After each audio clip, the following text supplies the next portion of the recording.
Amém. Antes de você se assentar, eu queria pedir para que você colocasse a sua mão sobre o seu coração, que você fechasse seus olhos rapidamente. Eu queria fazer só mais uma oração antes da gente começar. Ok? Você vai repetir comigo o que eu vou falar, com os olhos fechados, concentrando naquilo que você vai estar repetindo. Você vai falar bem assim: Senhor Jesus, adube o solo do meu coração. Prepare o meu coração, Senhor. Me quebre nas suas mãos, para eu receber a sua palavra.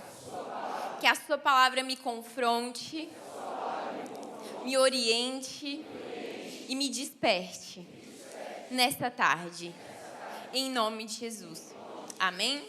Amém. Pode se assentar no seu lugar.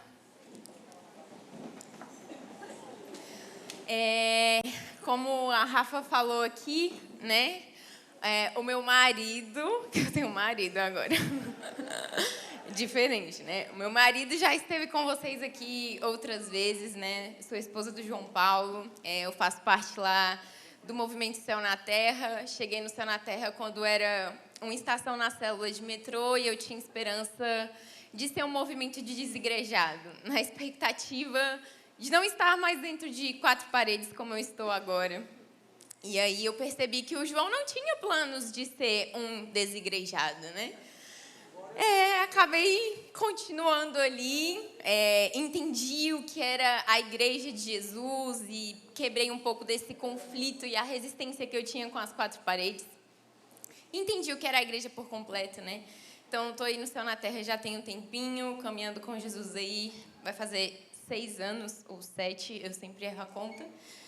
Mas eu estou muito grata ao Senhor por estar aqui com vocês hoje. O João fala muito dessa igreja, dessa casa. A gente recebeu a Rafa lá na nossa escola de evangelismo do Céu na Terra 2414. E como foi precioso tudo que o Senhor fez e tem feito entre nós. Então, eu quero compartilhar um pouco com vocês nessa tarde aquilo que eu tenho aprendido e meditado com o Senhor nos últimos anos. Nos últimos anos, não, né? Nas últimas semanas. Para começar, eu queria saber quem aqui tem filho, levanta a mão. Aleluia. Meu Deus, essa igreja é uma igreja de famílias, muita gente. Então, vai dar para eu dar bem um exemplo aqui.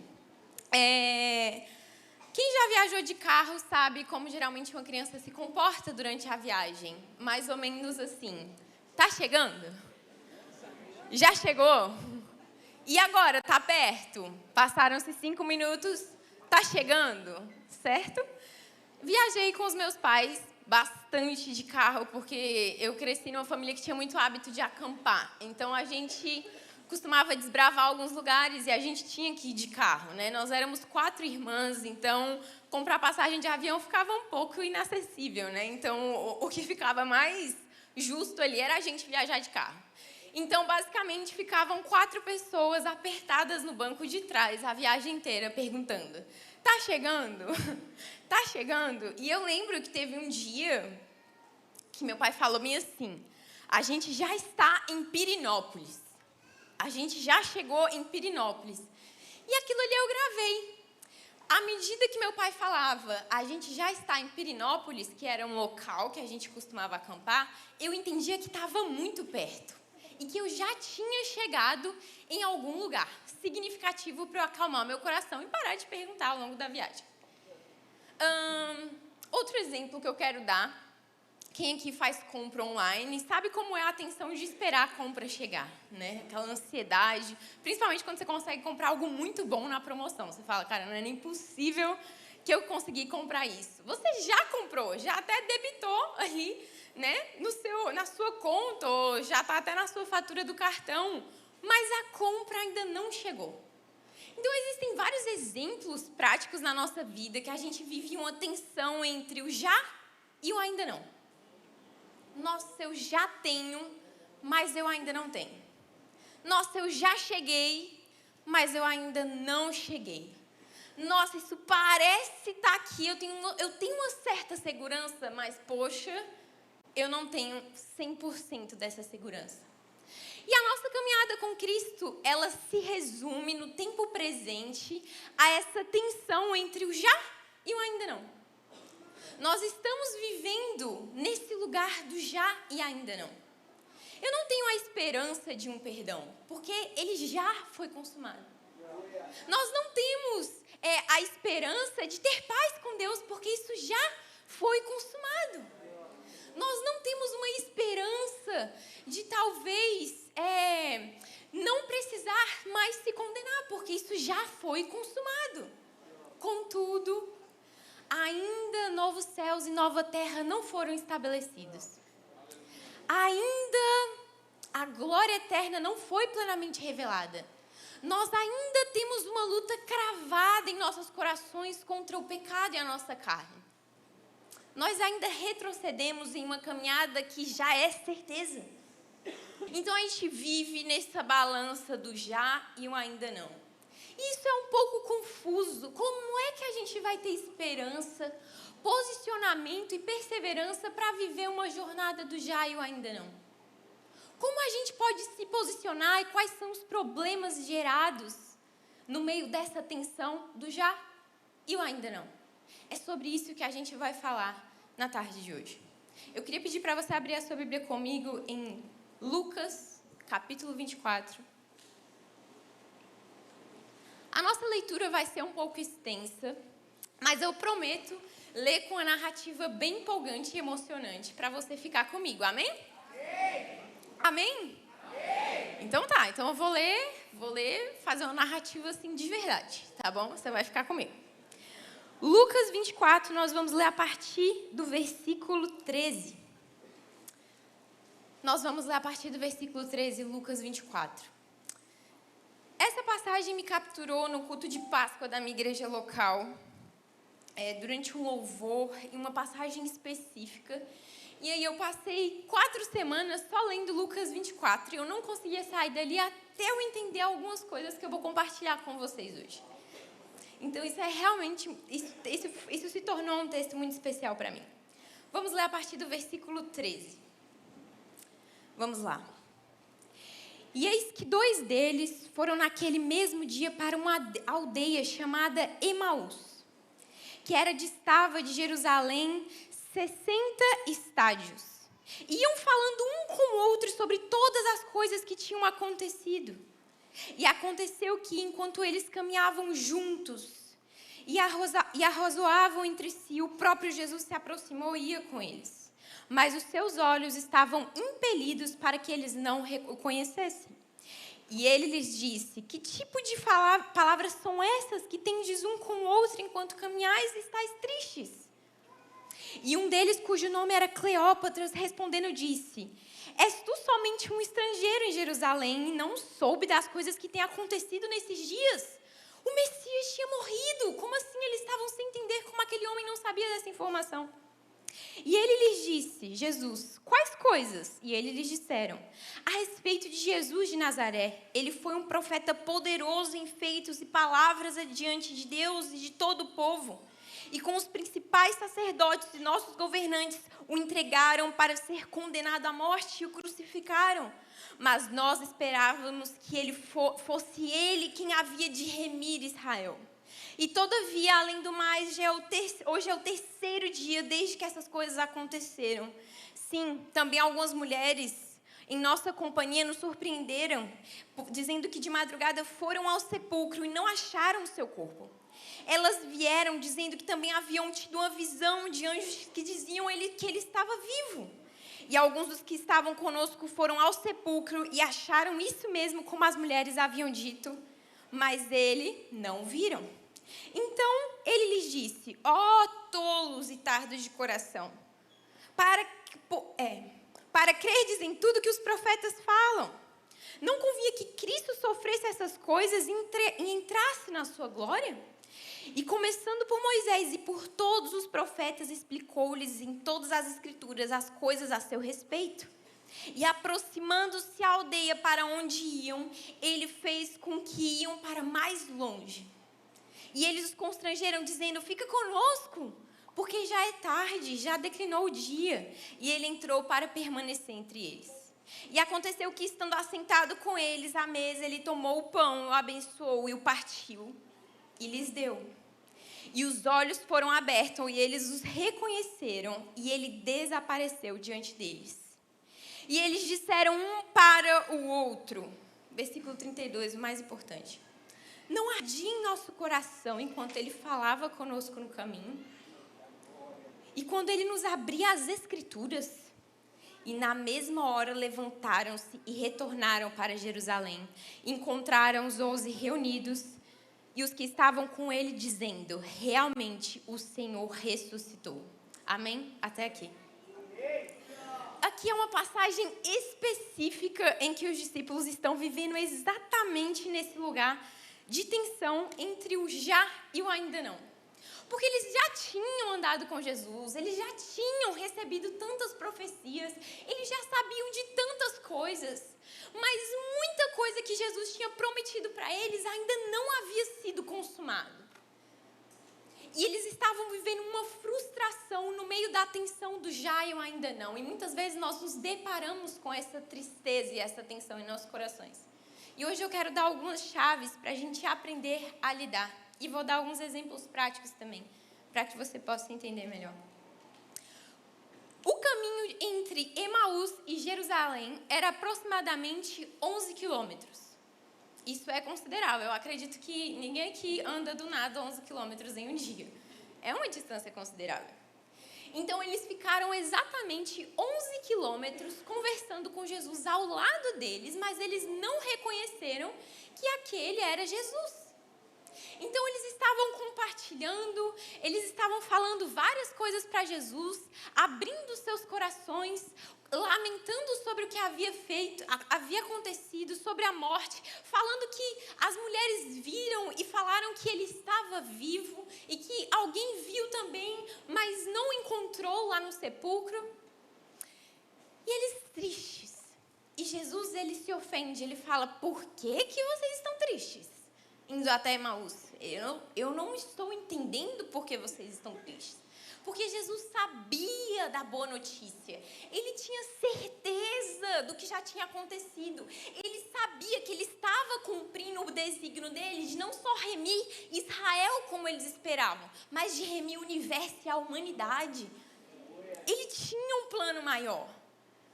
E o que a gente percebe aqui de imediato? Na narrativa desses dois discípulos para Jesus, eles falam o quê?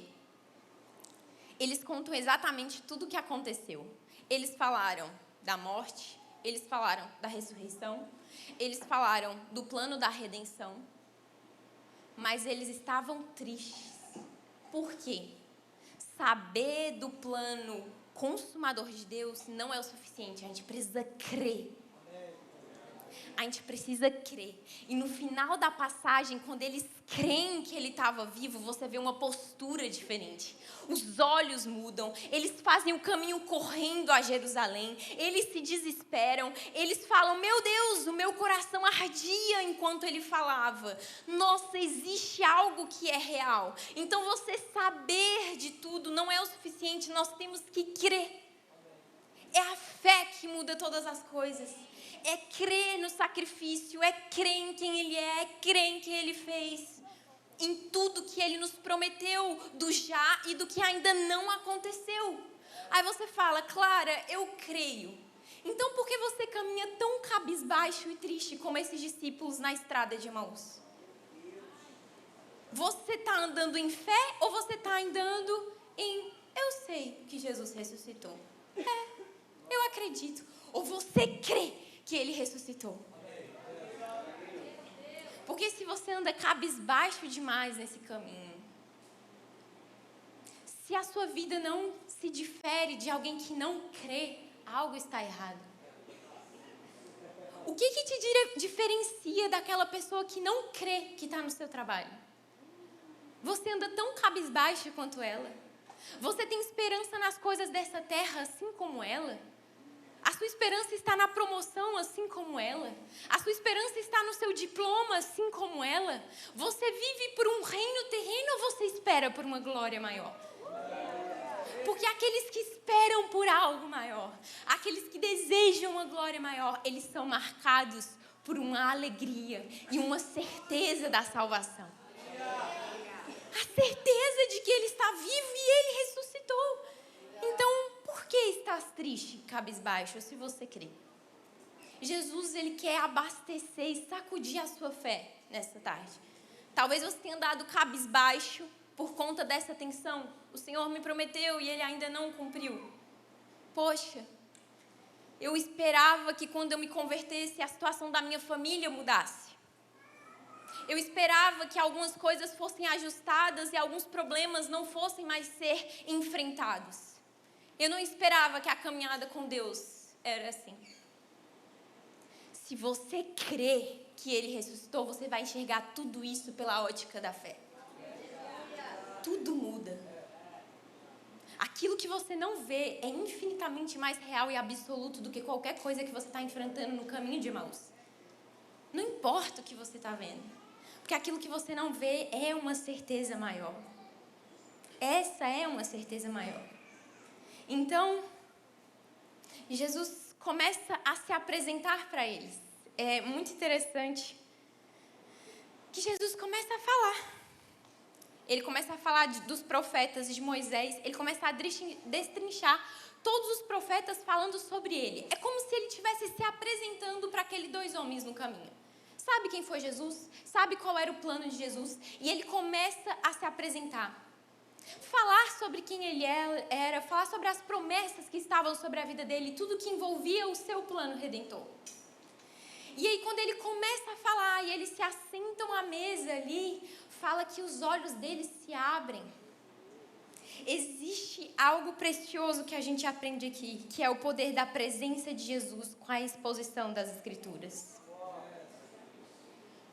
Que é quando você abre a sua mente e você fala, meu Deus, eu acredito nisso. E te dá esperança, te dá ânimo.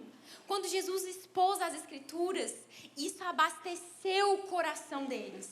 Enquanto os discípulos focaram nos fatos, Jesus focou nas Escrituras. Você percebe? Jesus narrava os fatos e aqueles discípulos narravam os fatos e Jesus narrou as Escrituras, porque o poder da esperança estava ali na palavra de Deus. Então não adianta você tentar encontrar esperança falando, mas eu estou passando por isso, mas isso aqui está tão difícil. A sua esperança está aqui, viva, eficaz. Aqui você encontra a esperança. E quando Jesus expõe as Escrituras, isso acontece. Ele abre o nosso entendimento e a gente consegue enxergar de fato o que a gente está vivendo. A gente consegue enxergar a doença com outros olhos. A gente enxerga a perda com outros olhos. A gente consegue enxergar o luto com outros olhos. A gente enxerga qualquer tensão que a gente está vivendo entre os nossos conflitos com olhos diferentes por meio da palavra de Deus. Aqui está a nossa bússola, o nosso norte. E é incrível porque ele fala, é como se ele estivesse apresentando a biografia deles para eles. Bibliografia, né? Ele estava falando, olha, eu sou isso, eu fiz isso. Porque você nunca vai confiar em alguém que você não conhece. Ele estava tentando falar para os discípulos aqui, Jesus é digno da sua confiança, olha quem ele é. Então, como você vai confiar em um Deus que você não conhece? Como você vai confiar em um Deus que você só encontra aqui no culto de domingo? Como você vai confiar em um Deus que você escuta algumas verdades em louvores apenas? Como você vai confiar em um Deus que você só escuta sobre ele, sobre a boca de um terceiro, no lugar de só, e você iria até ele? Você só confia em quem você conhece. Eu tenho certeza que a pessoa que você mais confia hoje é alguém que você conhece. Eu tenho certeza. Você pode admirar a vida do pastor, você pode achar o pastor incrível, mas eu tenho certeza que você confia mais na sua esposa, porque você conhece mais a sua esposa. Não adianta. Então, se você quer confiar no Senhor, você precisa conhecê-lo. Quem é Deus? Qual é o plano de Deus para a minha vida? Quais são os atributos de Deus? É engraçado, eu vi no casamento, a gente aprende muito isso. Quanto mais você vai conhecendo da outra pessoa, você sabe o olhar da pessoa, você sabe, gestos silenciosos falam tanto porque você conhece. E Deus? Você consegue identificar o silêncio de Deus e compreendê-lo em confiança? Porque quando você conhece, até o silêncio você entende. No casamento eu aprendi isso, sabia? Eu aprendi muito isso. O homem, ele tem uma necessidade, assim, de uma caixa, né, do nada, que ele fica em silêncio, assim. Absoluto. Absoluto. É engraçado. E aí no começo do casamento eu achei estranho. Eu cresci numa casa que nós éramos 5 mulheres. Né? Minha mãe e minhas 4 irmãs. E aí eu entro em um lugar que existe um silêncio. Um silêncio. Achei estranho. Falei, gente, né? Fui perguntar, tá tudo bem, né? Fiz alguma coisa, tá triste? Não, eu sou assim mesmo. Está tudo bem, eu só estou a gente brinca que é Nárnia, né? Eu e o João, a gente encontrou essa expressão, estou em Nárnia. Então é quando você... E aí eu não me ofendo quando o João fica em silêncio, porque eu conheci o João. Eu sei o que o silêncio dele significa. Ele está tendo o momento dele, ele está pensando em outra coisa, ele está se distraindo, ele está se recarregando. E quando Deus fica em silêncio? E quando Deus tem uma reação incompatível com aquilo que você espera, você consegue entender?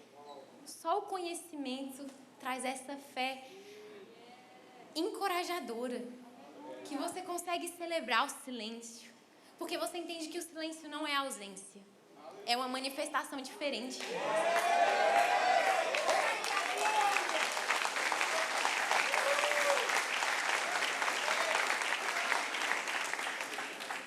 Você consegue entender ali no caminho de Emaús que, caramba, eu tinha uma esperança que Deus ia redimir a minha família quando eu aceitasse Jesus.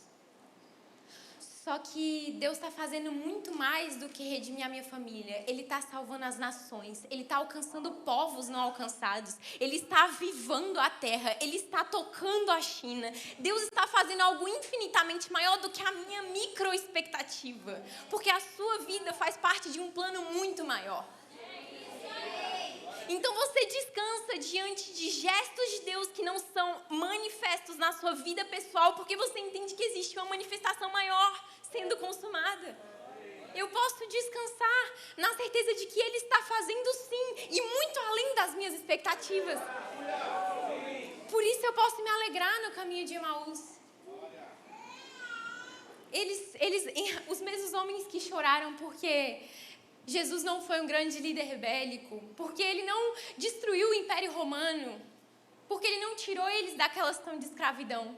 Foram os mesmos homens que, quando entenderam o que ele fez na cruz, eles sacudiram toda a terra. Porque eles começaram a entender para que ele veio. E quando eu entendo para que ele veio e o que ele está fazendo, eu não me ofendo com as coisas menores. Isso nos dá esperança. E aí é quando acontece algo muito bombástico, que é uma parte que me cativou muito. Que quando Jesus fala que quer ir embora, eles falam, não, fica mais um pouco, dorme com a gente.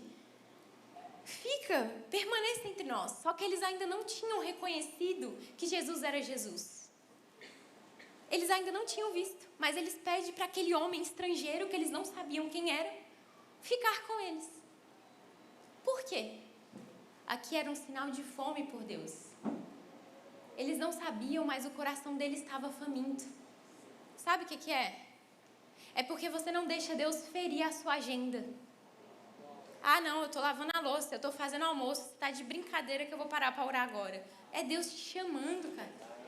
Deus está te chamando. Ah, eu não acredito, eu estou no carro, indo para o trabalho. Vai ser no carro mesmo, chora dirigindo. É ali a hora.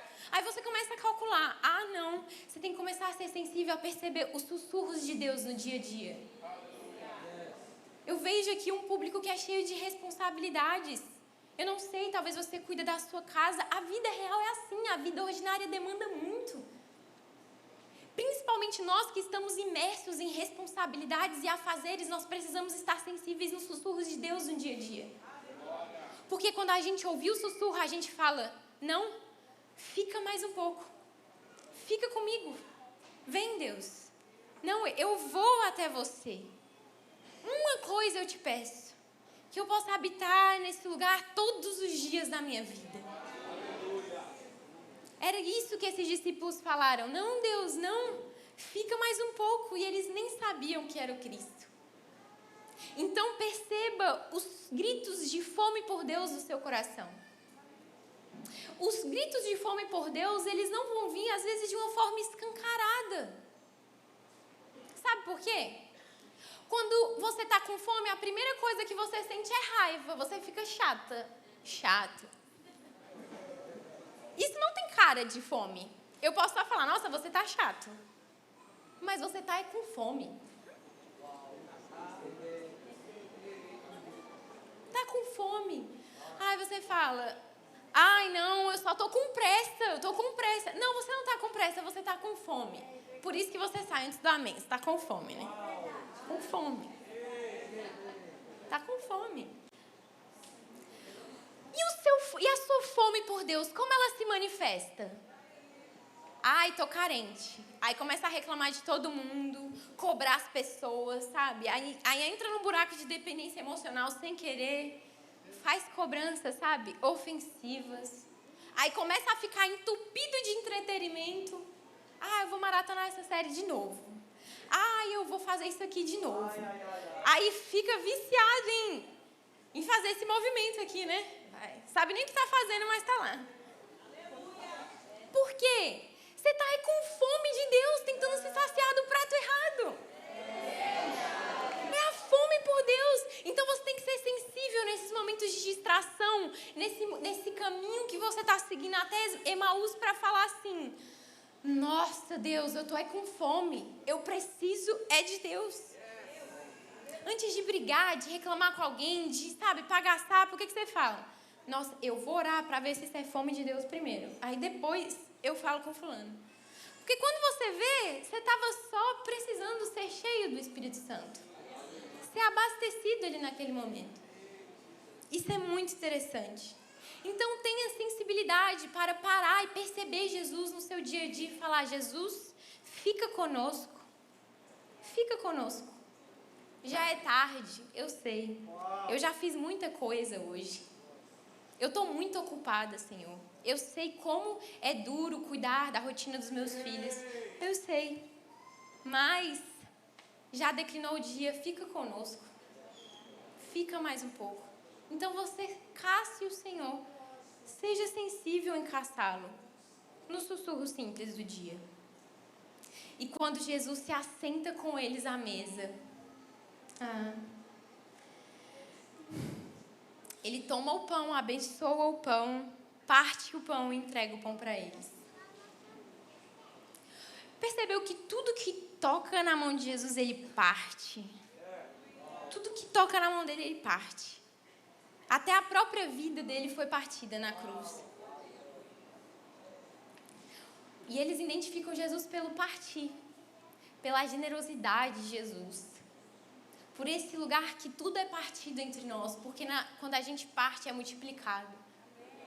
Essa ação de Jesus é o quê? Aquele que perde a vida é aquele que ganha. Então eu dou a minha vida para ser perdida. Agora a pergunta é, você está perdendo ou ganhando a sua vida? É muito interessante porque nós temos como perder e ganhar fazendo as mesmas coisas, porque o perder e ganhar não é sobre abdicações externas, é sobre a nossa motivação interna. Então eu posso entrar numa faculdade porque eu estou perdendo a minha vida, assim como eu posso entrar porque eu estou tentando ganhá-la. Entende? Eu posso tentar construir uma família perfeita porque eu estou perdendo a minha vida, querendo glorificar a Deus, querendo que Ele seja exaltado, querendo lançar as flechas na mão do arqueiro. Mas assim como eu posso construir uma família para me perder, pela raiva que eu tenho da família que eu cresci, na minha tentativa de fazer tudo diferente, não repetir os erros dos meus pais. Na minha tentativa de fugir, camuflar as minhas mágoas, tentando ser bem-sucedida em pelo menos uma coisa na minha vida. Então você pode perder e ganhar fazendo as mesmas coisas. Por isso que quem vai catalisar suas motivações nas suas obras é o Senhor Jesus. Porque não é sobre é certo ou é errado fazer isso. É sobre por que é certo e por que seria errado. Então é você analisar por que seria certo e por que seria errado, para que a sua vida seja partida. E aí fala que finalmente os olhos deles são abertos e eles conseguem enxergar que aquele homem que eles pediram para ele ficar, que cativou o coração deles, era o Cristo. Eles perceberam. Quando foi esse momento na nossa vida? Aquele glorioso momento em que nós compreendemos a mensagem do Evangelho. Porque a palavra de Deus em Efésios 2:8 fala que a fé, ela não vem de nós, ela é um dom de Deus que é derramado em nossos corações.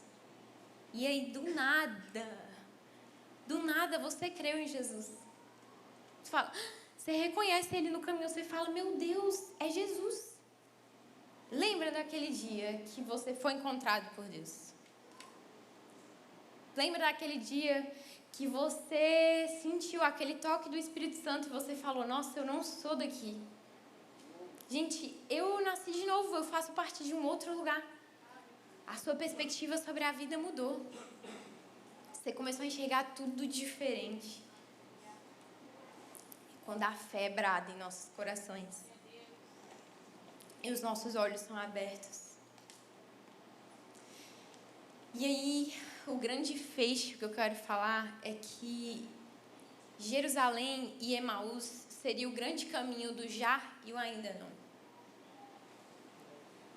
Só que no caminho, eles não perceberam que Jesus era Jesus.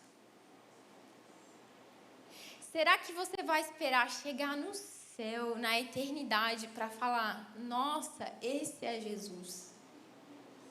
Sendo que Ele te deu a chance de reconhecer Ele agora, no caminho. Não espere chegar na glória para reconhecer quem Ele é. Não precisa. Encontre o Cristo no caminho. Porque o Espírito já foi derramado em nossos corações. Nós podemos enxergá-lo. Nós podemos, sim, como Paulo disse, tateando, encontrá-lo. Não espere chegar na eternidade para reconhecer e falar, Ele é Jesus. Não. Agora é a hora. A palavra de Deus fala que a vida eterna é conhecê-lo. João 17:3. Então, se a vida eterna é conhecê-lo, começou agora. Eu não espero as ruas de ouro, eu não espero as ruas de cristal, eu não espero uma glória onde não haverá choro nem dor. Eu comecei agora, porque a vida eterna é conhecê-lo. Então, nós desbravamos esse caminho. E aí você percebe, nossa, o meu coração ardia enquanto ele falava as Escrituras. Qual foi a última vez que o seu coração queimou ouvindo as Escrituras? Enquanto você declinava o seu coração aqui e você sabia que era Deus falando com você. Com qual frequência você sente o seu coração arder à medida que você contempla quem Ele é? Que você o encontra no seu secreto? Como eu havia dito aqui, ainda que seja da forma mais ordinária dentro da sua realidade. Qual foi a última vez que o seu coração estremeceu diante de quem Ele é? Eles estavam falando aqui, eu sei que eu vivi algo especial. Eu tenho certeza que eu encontrei alguém diferente de tudo que eu já vi. Eu tenho certeza que eu vivi uma experiência sobrenatural. Por isso, porque era Ele. Era Ele. Sempre foi Ele. Agora é você parar e fazer igual os discípulos. Eu não vou viver cabisbaixo. Eu não vou viver cabisbaixo. Eu não vou ficar clamando, só clamando por uma volta e por aquilo que ainda não é. Eu vou viver como quem crê naquilo que já veio. É você, eu desejo, claro, a volta de Cristo. Deseje sim, mas o mesmo coração que deseja precisa crer que Ele veio. Como desejar a segunda sem viver os efeitos da primeira? Sem você andar com a certeza de que Ele veio. Como é que você espera alguém voltar se você não vive acreditando que Ele veio? Então, se eu acredito que Ele veio, a minha vida mostra isso. aqueles mesmos homens que estavam tristes no caminho, a palavra de Deus fala que eles se levantam, eles voltam 11 quilômetros de novo a Jerusalém e falam: gente, ele está vivo sim. Porque quando você crê que ele está vivo, tudo muda. Ah, entrei cabisbaixa, eu estou numa fase declinada da minha fé, eu estou numa fase que está muito difícil. Se você crê que ele veio e Deus tocar o seu coração e abastecer a sua fé, você vai sair daquela porta diferente hoje. E Deus quer fazer exatamente isso com você nessa tarde. Ele quer fortificar, Ele quer fortalecer, abastecer o seu coração para você continuar caminhando com Ele, reconhecendo que Ele está no caminho. Na certeza de que Deus ainda não fez coisas dentro da minha casa, dentro de mim, eu ainda não venci certos pecados, certas coisas ainda não foram consumadas, mas eu ando em fé por aquilo que já foi feito, por aquilo que já foi conquistado. Eu caminho uma certeza e uma esperança maior. Você só anda pra frente porque Deus fez algo lá atrás. Você não tá andando pra frente porque, não fez ainda hoje. Não, eu olho pra trás. Foi ele que fez isso? Então eu vou andar. Ele fez. Então eu lembro dos feitos do Senhor. Lembra de tudo que Deus já fez na sua vida, dos milagres. Das coisas que só você sabe que Ele tocou. Do tanto que Ele te curou, que Ele te restaurou, do lugar de pecado que Ele te tirou. Só você sabe o que você viveu com o Senhor. O mesmo Deus que foi fiel para te salvar e te resgatar, não é o Deus que vai completar a obra? Nós cremos que Ele é fiel. Olhando para a própria vida de Cristo, nós podemos crer que Ele é fiel. Então, no caminho de Emaús, entre o já e o ainda não, você precisa de fé. Fé. A mesma fé que me salvou é a fé que vai me transformar e me fortalecer para chegar lá na linha de chegada. Lá na linha de chegada. Então Deus quer fazer a diferença aonde você estiver através da sua vida. Dentro da porção que Ele te entregou por meio do Espírito que está em você. Você pode caminhar rumo a Jerusalém de volta hoje. E o que está em Jerusalém? A tumba vazia. Aleluia! Os discípulos reunidos esperando a aparição do Cristo ressurreto. Voltemos a Jerusalém na tarde de hoje. A esperança de que a tumba está vazia e de que Cristo está vivo. E a nossa vida será como o efeito daqueles homens em Atos. Vida de homens que creem que a tumba está vazia e que a fé deles é uma fé viva. Amém? Amém. Se coloque de pé no seu lugar.